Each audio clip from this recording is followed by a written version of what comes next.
Hey Truthloaders, you've asked me to look more into this topic, so here it is. How the US and the UK have pulled off one of the biggest global scams ever, and it's right under our noses, or more specifically, in our purses and wallets. Money. The monetary system is confusing, and maybe it's even made this way in order to hide what is really going on. What we should know that many of us don't know is that a big part of money in the UK and US lies under fractional reserve banking, known in the US as the Federal Reserve.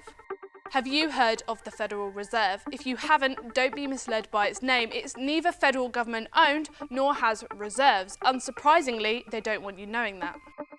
It is in fact the central bank of the US, or in less commonly used terms, a debt machine. The Federal Reserve is in charge of lending money to the banks. The thing about this money is that it is non-existent. To explain how the money lent by the Fed to the banks works, it goes like this. The US government issues Treasury bonds to the Federal Reserve. The Fed turns the bonds given to them into Federal Reserve notes, which are then traded into the banks, who transfer them into paper notes, adding money to the US money supply, money that is imaginary. But the money doesn't stop there. Say the Fed gives the bank $10 billion. The bank must reserve 10% of that, but is allowed to use the excess to fund loans to the people of the United States. Say someone borrows this $9 billion, they would then deposit it back into the banks, restarting the cycle. 10% is kept, leaving 90% of that to loan out again. With the process repeating, 9 times the original loan is then created, out of thin air.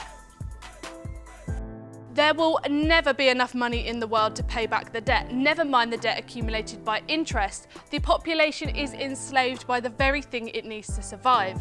Debt consumes them, debt created by the Federal Reserve.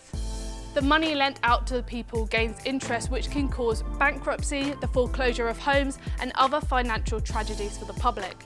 You'd think since this money is pretty much counterfeit, you'd be able to claim it was never a legitimate loan in the first place. Accusations like this are censored and beat down, thus the pyramid of power continues. New money will always be needed to cover the interest. Right now, 3% of the US money supply exists in physical money, with 97% left digitally. The last time there was absolutely no debt was 1935, when President Andrew Jackson shut down the central bank that came before the Federal Reserve. Now even Congress and the President are not allowed oversight into the Federal Reserve. It has never been audited despite a bill passing through the House of Representatives in 2012. An audit would provide imperative insight into the private corporation that has so far been gifted little to no transparency.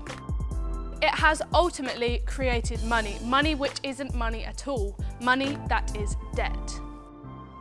Former chairman of the Federal Reserve, Ben Bernanke, called upon the US lawmakers in 2013 to raise the federal government's borrowing limit. But it's very, very important that Congress take necessary action to raise the debt ceiling to avoid a situation where our government doesn't pay its bills.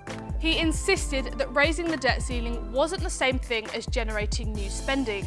The debt ceiling has been raised 74 times since 1962. And there's something else. The more money generated to be used in the economy, the more the value of the dollar decreases. Since the Federal Reserve was created in 1913, the dollar has lost over 95% of its value.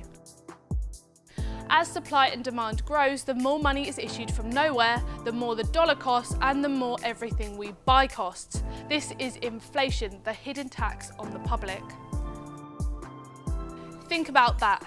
If the US dollar was eventually destroyed by the creation of non-existent money, the system will collapse. This makes an open path for a globalist-run monetary authority to step in with promises of financial freedom.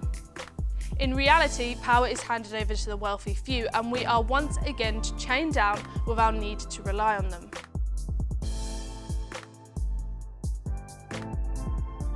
Thanks for watching this video. If you want to know more about how the banks and government are stealing from you, check it out in the video over here. And as always, get yourself subscribed, and I'll see you soon, Truthloaders.